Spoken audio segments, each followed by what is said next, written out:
एक आदमी ने एक बहुत ही खूबसूरत लड़की से शादी की।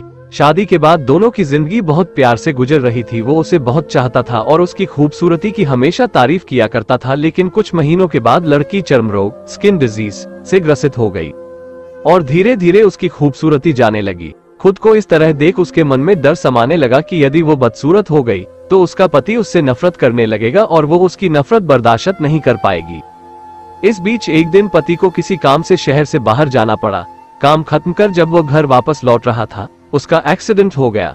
एक्सीडेंट में उसने अपनी दोनों आंखें खो दी, लेकिन इसके बावजूद भी उन दोनों की जिंदगी सामान्य तरीके से आगे बढ़ती रही।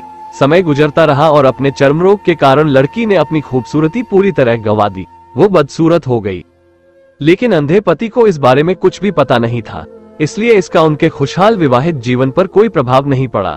वो उसे उसी तरह प्यार करता रहा। एक दिन उस लड़की की मौत हो गई। पति अब अकेला हो गया था। वो बहुत दुखी था। वो उस शहर को छोड़कर जाना चाहता था। उसने अंतिम संस्कार की सारी क्रियाविधि पूर्ण की और शहर छोड़कर जाने लगा। तभी एक आदमी ने पीछे से उसे पुकारा और पास आकर कहा, अब तुम बिना सहारे के अकेले कैसे चल पाओगे? इतने साल तो तुम्हारी पत्नी तुम्हारी मदद किया करती थी। पति ने जवाब दिया, दोस्त, मैं अंधा नहीं हूँ, मैं बस अंधा होने का नाटक कर रहा था।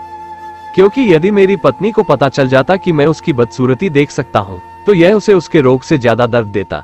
इसलिए मैंने इतने साल अंधे होने का दिखावा किया। वो बहुत अच्छी पत्नी थी, मैं बस उसे खुश रखना चाहता था। सीख, खुश रहने के लिए हमें भी एक दूसरे की कमियों के प्रति आंखें बंद कर लेनी चाहिए और उन कमियों को नजरअंदाज कर देना चाहिए।